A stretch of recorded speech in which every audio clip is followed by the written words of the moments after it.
오래전 일입니다만 2013년도에 미국 샌프란시스코 공항에서요, 아시아나 비행기가 사고가 일어나는 그 일들이 있었습니다. 그 사고로 인해서 2명의 아까운 생명이 그만 숨지고요, 그리고 또 수십 명이 다치는 불행한 사건이 일어난 겁니다. 그런데 제가 나중에 들어보니까요, 이런 비행기 사고가 있을 때 그 비행기의 여승무원들이 아주 침착하게 승객들을 도와서 더 큰 인명사고가 일어나지 않도록 조치를 했다, 이런 글을 읽었습니다. 그리고 그 중에 한 여승무원은요, 그 사고로 인해서 본인도 꼬리뼈가 골절되는 그 큰 부상을 입었음에도 불구하고 끝까지 침착하게 승객들을 대피하게 만들고 자기는 맨 마지막에 그 비행기를 탈출했다, 이렇게 이야기를 하는 겁니다. 그런데 제가요, 굉장히 인상적으로 본 게 뭐냐면 그 여자 승무원의 인터뷰 내용이라는 겁니다. 기자가 이렇게 물었습니다. 아니, 그런 비상 상황 속에서도 어떻게 그렇게 침착하게 구조활동을 할 수 있었습니까? 기자가 이렇게 물으니까요, 이 여승무원이 이렇게 대답한 겁니다.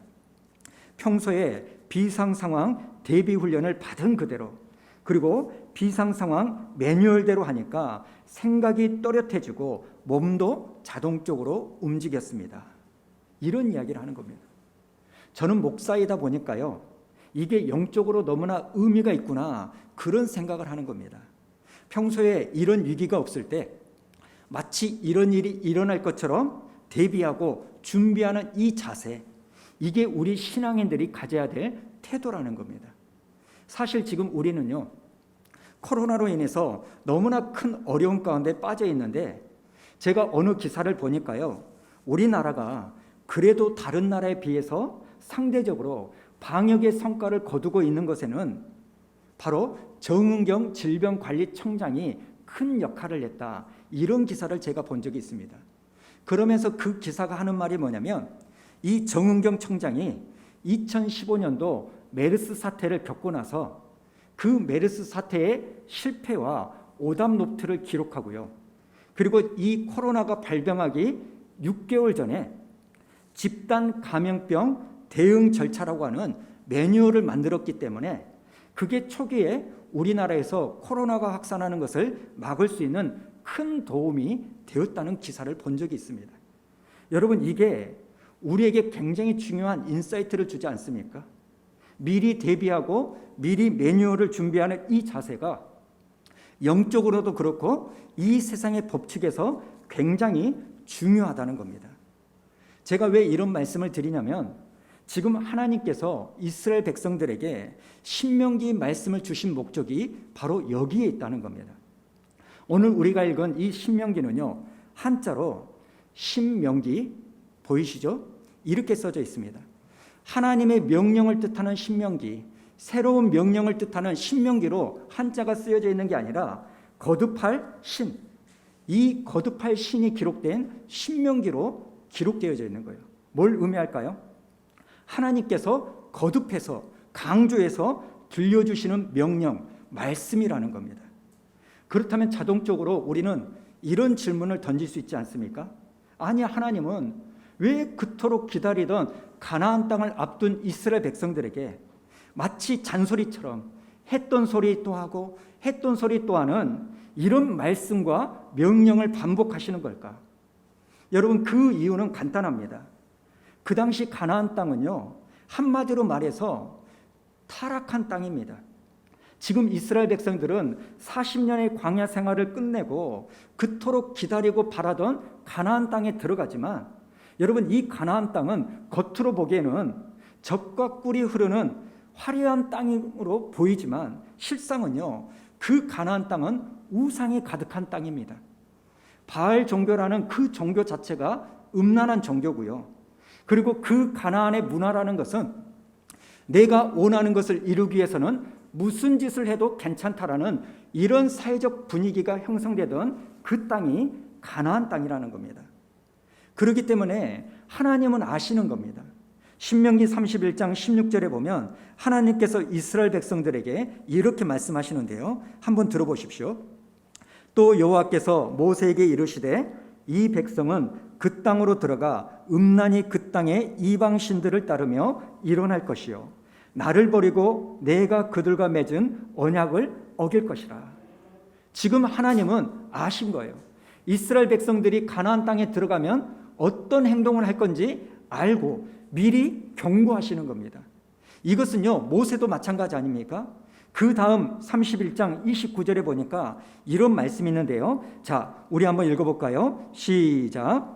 내가 알거니와 내가 죽은 후에 너희가 스스로 부패하여 내가 너희에게 명령한 길을 떠나 여호와의 목전에 악을 행하여 너희의 손으로 하는 일로 그를 경노하게 하므로 너희가 후일에 재앙을 당하리라 하니라. 그래서 하나님은요 지금 이스라엘 백성들이 가나안 땅에 들어가면 어떻게 할지를 아시고 그런 모습을 갖지 않도록 하게 하여 가나안 땅에서 어떻게 살아야 될지 미리 알려주시게 하여 모세를 통하여 거듭거듭 말씀하고 있다는 겁니다. 여러분 지금 이스라엘 백성들이 들어가는 이 가나안 땅은요 겉으로 보기에는 그동안 유목 생활을 했던 이 이스라엘 백성들이 보기에는요 한 번도 경험하지 못했던 화려하고 풍성한 그 땅입니다. 그러나 실상은 이 가나안이 주는 이 화려함에 빠져서 우상 숭배와 음란에 물들지 않아야 되는 영적 전쟁터가 가나안 땅이라는 것을 잊지 마셔야 됩니다. 그래서 제가 서두에 말씀드리지 않았습니까?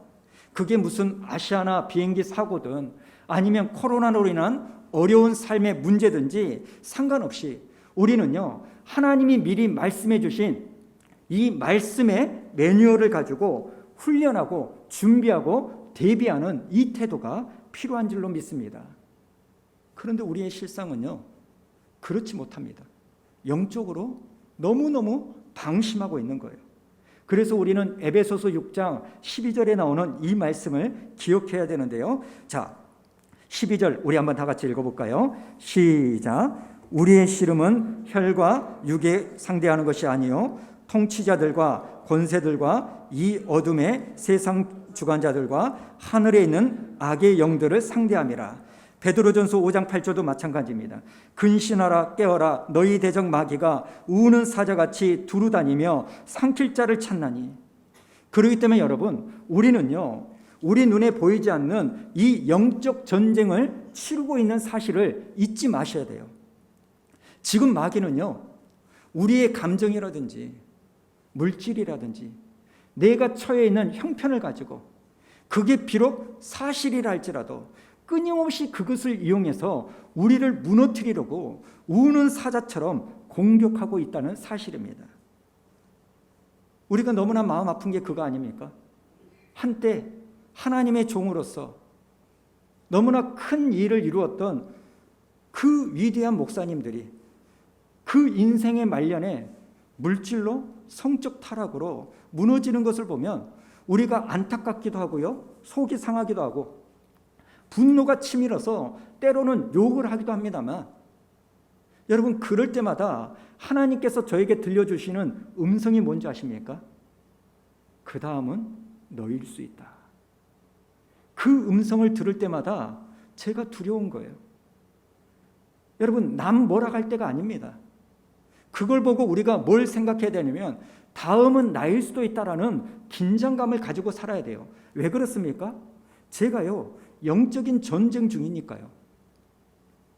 지난 한 주 동안 우리나라를 분노케 했던 정인인 사건, 제가 너무나 마음이 아파가지고 자세하게 그 내용을 살펴보지 않았지만 제가 들리는 이야기만 들어도요 화가 납니다. 예수 믿는 사람이라며요. 설상가상 목회자 집안의 자녀라며요. 화가 나가지고요 저도 뭔 소리를 하다가 또 하나님의 똑같은 음성을 듣는 거예요. 다음은 네 자녀들이 그럴 수 있다. 여러분 왜 그렇습니까? 우리는요 마귀와 영적인 전쟁을 치르고 있기 때문에 마귀가 우리를 넘어뜨리기 위해서는 수단과 방법을 가리지 않고 나의 욕심과 나의 탐심과 내 형편을 이용해서 우리를 무너뜨리려고 하기 때문에. 그런데 여러분 이게 저만 그럴까요? 아닙니다. 여러분 모두가 다 이 영적인 전쟁 중이라는 것을 기억하는 은혜가 있기를 축복합니다. 그렇다면 여러분, 우리가 이렇게 영적인 전쟁에서 승리하기 위해서 어떻게 해야 될까요? 오늘 하나님께서는 겉으로 보기에는 적과 꿀이 흐르는 가나안 땅에 너희들이 들어가면 치열한 영적인 전쟁을 치러야 되는데, 그 영적인 전쟁에서 승리할 수 있는 길은 무엇이냐? 하나님의 말씀에 표를 붙여야 된다. 이걸 말씀하시는 겁니다. 자, 여러분, 오늘 본문 6절부터 9절까지 우리 다시 한번 한 목소리로 우리 한번 읽어볼까요? 시작. 오늘 내가 네게 명하는 이 말씀을 너는 마음에 새기고 네 자녀에게 부지런히 가르치며 집에 앉아 있을 때이든지 길을 갈 때이든지 누워 있을 때이든지 일어날 때이든지 이 말씀을 강론할 것이며 너는 또 그것을 네 손목에 매어 기호를 삼으며 내 미간에 붙여 표로 삼고 또 내 집 문설주와 바깥문에 기록할지니라. 여러분, 특별히 8절에 있는 말씀을 다시 한번 볼까요? 여러분 8절을 보십시오.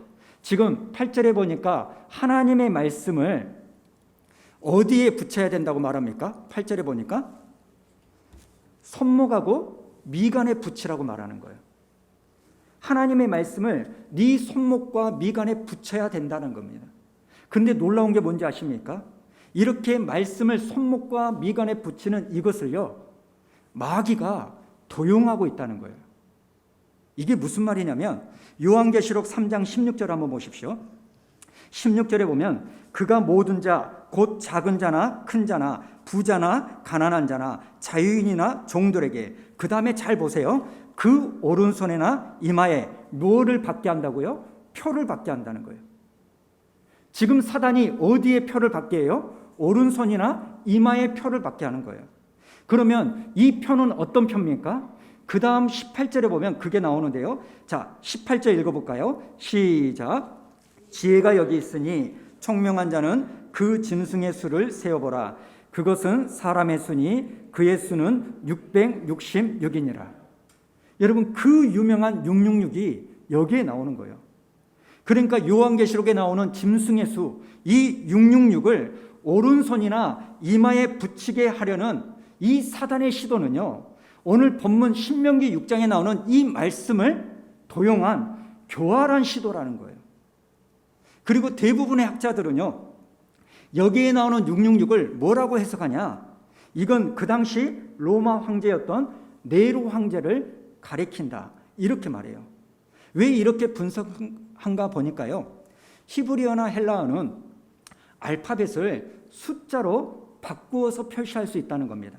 이것을 게마트리아 계산법이라고 하는데요, 그래서 이 계산법으로 로마 황제 네로의 이름을 숫자로 바꾸었더니 정확하게 666 이게 나온다는 거예요. 그렇기 때문에 여기에 나오는 666이라는 이 숫자는요, 네로 황제를 가리키는데, 여러분이 다 아시지만 이 네로 황제는 어떤 사람입니까? 로마 황제 최초로 기독교와 교회를 박해한 황제예요. 그러니까 이 666이라는 숫자는요, 1차적으로 네로 황제를 가리키지만 또 다른 한편으로는 네로와 같이 권력을 가지고 교회와 성도들을 핍박하는 세상의 모든 권력을 상징하는 숫자가 666이라는 겁니다. 여러분, 이마나 오른손에 666이라는 이 표를 받는다는 게 뭘 의미할까요? 이건 소유의 문제를 말하는 거예요. 예를 들면 이겁니다. 내가 로마 황제의 표를 받았다, 이 말은요, 나는 로마 황제 소유다, 이걸 말하는 거예요. 그렇다면 여러분, 우리가 이렇게 666 이것을요, 내 이마나 손에 받는 것이 소유의 문제라면 우리가 이런 사단의 공격에 어떻게 대응을 해야 될까요? 제일 간단한 것은요, 이 표를 안 받으면 돼요. 안 받으면 되는데, 이것보다 더 중요한 게 뭔지 아십니까? 오늘 본문에 나오는 말씀처럼 더 적극적으로 하나님의 말씀의 표를 내 손이나 미간 사이에 붙이면 되는 겁니다. 여러분, 저는요, 박주연 씨라는 이 여자에게 장가를 갔어요. 이 말은요, 이 박주연이가 배웅수에게 이마에 표를 딱 붙인 거예요. 너는 내 거야. 여러분 그렇죠? 예를 들면 만약에요, 어떤 여자가 저를 유혹한다 가정을 해보면, 뭐 실상은 나를 유혹하는 그 여자가 괴롭겠지만 저 같은 사람을 유혹하기 위해서는요, 여러분 그 여자가 저를 유혹한다고 할 때 제가 그 여자의 유혹에 안 넘어가려고 아둥바둥 애쓰는 것보다 더 중요한 게 뭡니까? 내가 내 아내를 더 사랑하면 되는 거예요. 여러분 마찬가지입니다. 오늘 우리는 영적인 전쟁 중이에요. 우리는 둘 중에 하나입니다. 말씀의 표를 받든지 짐승의 표를 받든지 둘 중에 하나인데 피할 수가 없습니다. 마귀가 주는 이 666이라는 마귀에게 속한 그 표를 안 받으려고 바둥바둥 애쓸 필요가 없어요. 왜요? 나는 하나님께 하나님의 말씀을 받은 표를 가진 사람이다. 이 믿음의 확신을 가지고 그걸 붙들면 우리는 승리할 줄로 믿습니다. 여러분 우리가요 신앙생활할 때 죄를 안 지으려고 애쓰기보다 더 중요한 게 뭡니까? 하나님의 말씀대로 살려고 하면 죄는 저절로 없어지는 거예요. 제가 가끔 말씀을 드리잖아요. 여러분 이 컵에 있는 이 안에 있는 공기를요 없애려면 어떻게 해야 될까요? 뭐 파내면 없앨까요? 아니에요. 이 컵 안에다가 물을 가득 채우든지 모래를 가득 채우면 이 안에 있는 공기는 다 빠지는 거예요. 마찬가지예요. 우리가요 죄를 짓지 않고 마귀에게 속하지 않으려고 애쓰기보다 내가 하나님께 속하려고 하고 말씀대로 살려고 하는 이 모습이 있으면 어느 순간 내 삶 가운데 죄의 모습은 서서히 사라지고 거룩한 성화의 삶이 일어날 줄로 믿습니다. 자, 그렇다면 우리가 어떻게 해야 이 짐승의 표가 아니라 하나님의 말씀의 표를 받을 수 있을까요? 말씀의 표를 붙인다 이 말은 문자적으로 말씀을 프린터해 가지고 내 손이나 이마에 포스트잇으로요 붙이고 다니면 그게 말씀의 표를 받는 걸까요? 아니잖아요. 여러분 우리가 말씀의 표를 붙인다 이 말은요 하나님의 말씀을 듣는 걸 말하는 겁니다. 그것을 본문 4절에 말하고 있는데요. 자, 4절과 5절 우리 한번 읽어볼까요? 시작. 이스라엘아 들으라. 우리 하나님 여호와는 오직 유일한 여호와이시니 너는 마음을 다하고 뜻을 다하고 힘을 다하여 내 하나님 여호와를 사랑하라. 여러분 여기가 그 유명한 쉐마 이스라엘, 들으라 이스라엘, 이게 나오는 겁니다. 여러분 여기에 나오는 들으라가요 히브리어로 쉐마입니다. 그런데 이 쉐마는요 몇 가지 의미를 가지고 있는데 첫 번째 쉐마는요 경청이라는 의미를 가지고 있어요. 여러분 이 경청을 제가 사전에 찾아보니까 이렇게 기록되어져 있네요. 그것이 무엇인지 이해하기 위하여 마음을 기울여 듣는 것, 이게 경청이라는 거예요. 여러분 영어에도요 그런 말이 있지 않습니까? 듣다라는 말이 두 가지 단어가 있는데 하나는 hearing, 또 다른 하나는 listening이라는 단어가 있어요. 둘 다 듣다라는 그 의미를 가지고 있는데 그 의미가 본질적으로 다르다는 겁니다. 먼저 hearing이라는 이 단어는요 귀에 들려오는 소리를 무심히 듣고 흘려보내는 것, 이게 hearing이에요. 그런가 하면 listening이 뭐냐면 의식을 집중해서 소리를 들은 뒤 이것을 분석해서 내보내는 능동적 듣기, 이게 리스닝이라는 겁니다. 그리고 이것이 쉐마, 경청이라는 거예요. 이런 점에서 오늘 여러분은 하나님의 말씀을 듣는 이 시점에서 여러분은 리스닝으로 들으십니까? 히어링으로 들으십니까? 저는 여러분이요 하나님의 말씀을 한 귀로 듣고 한 귀로 흘리는 히어링이 아니라 집중해서 한 말씀 한 말씀을 귀 기울여 듣는 리스닝이 되기를 축복합니다. 그러니까 우리가 하나님의 말씀을요 표로 받으려면 그 말씀을 들어야 되는데 어떻게 해요? 그냥 한 귀로 듣고 한 귀로 흘리는 히어링이 아니라 한 말씀 한 말씀을 깨달으려고 듣는 리스닝으로 들어야 된다는 겁니다. 그런가 하면 두 번째, 이 쉐마가 가지고 있는 또 다른 뜻이 있는데요. 그게 뭐냐면 청종이라는 뜻이 있습니다. 여러분 이 청종은요 들은 말씀을 순종하고 따른다, 이런 의미가 있잖아요. 우리말에 말을 잘 듣는다, 이런 이야기가 있죠. 간혹 우리가 아이들에 대해서 이야기할 때 쟤는 참 말을 잘 들어. 저 아이는 진짜 말 안 들어. 이렇게 말을 하잖아요. 여러분, 쟤는 참 말 잘 들어. 무슨 뜻일까요? 기가 좋다는 말일까요? 청력이 뛰어나는 말일까요? 아니잖아요. 저거 되게 말 안 듣네? 무슨 의미예요? 귀가 나쁘다는 걸까요? 아니에요. 이것은 순종하느냐, 순종하지 않느냐, 그거 말하는 거 아닙니까? 말을 듣고서 행하느냐, 행하지 않느냐, 그겁니다.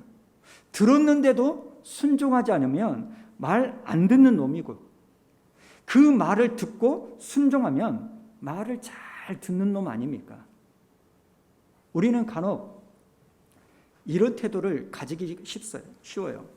우리가 하나님의 말씀을 듣고 난 다음에 하나님, 지금 그렇게 말씀하시지만 지금 내 마음과 내 감정, 내 형편은 그렇게 하고 싶지가 않습니다. 그러니까 나 안 할래요. 이렇다든지 나중에 할게요. 이렇게 하면서 말씀에 대한 나의 태도와 반응을요, 내가 선택할 수 있는 옵션으로 생각할 때가 있습니다. 그러나 여러분, 하나님의 말씀이 들려지면 우리는요, 선택이 없어요. 선택이 없어요. 순종을 해야 되는 겁니다. 어느 나라에요, 나라에 존폐가 달린 엄청난 어려움이 있었다고 합니다. 근데 그 나라의 국난을요, 그 나라의 어느 백성 하나가 지혜를 내가지고 무사히 넘겼다는 거예요. 그 국난을 극복하니까 왕이 너무나 기쁘고 좋아서 이 국난 극복을 기념하기 위해서 잔치를 열었는데, 그 지혜를 보냈던 이 백성에게 초청장을 보냈다는 겁니다. 그런데 이 사람이요, 왕의 초청장을 받고도 아무런 답변이 없는 거예요. 왕은 내심 온다 안 온다 이 이야기를 듣기를 원하는데 아무런 답이 없으니까 서운했지만 잔치를 열기로 했으니까 그날 잔치를 열었습니다. 그리고 잔치 가운데 왕이 쭉 돌아보니까 저 구석에서 그 지혜로 국난을 극복하게 했던 이 백성이요, 구석진 데에서 식사를 하고 있는 거예요. 그래서 그것을 보고 왕이 찾아가서 물었다고 합니다. 아니, 너는 내가 초청장을 보냈는데 왜 온다 안 온다 답변을 보내지 않았냐, 이렇게 물으니까 이 백성이 하는 말이 뭐냐면, 아니, 어떻게 지엄하신 임금께서 미천한 저에게 초청장을 보냈는데 제가 어떻게 온다 안 온다 말할 수 있겠습니까? 저는 그저 왕이 말씀하시면 순종할 따름입니다. 이렇게 대답했다는 거예요. 여러분, 이게 어떤 의미로 들려드리는 말씀인지 다 아실 겁니다. 예수님께서는 간혹 말씀을 전하시다가 이런 말씀을 하죠. 들을 귀 있는 자는 들을지어다. 여러분, 이상하지 않습니까? 이미 그 사람들은 예수님의 말씀을 듣고 있는데 들을 귀 있는 자는 들어라? 왜 이렇게 말할까요? 이 말씀은요, 자기 귀에 들린 이 말씀을 히어링, 한 귀로 듣고 한 귀로 흘리지 말고 리스닝, 귀를 기울여 듣고 그 말씀을 순종하고 따르는 삶의 모습을 가져라, 이런 의미로 들을 귀 있는 자는 들어라, 귀 있는 자는 들을지어다, 이렇게 말씀하시는 겁니다.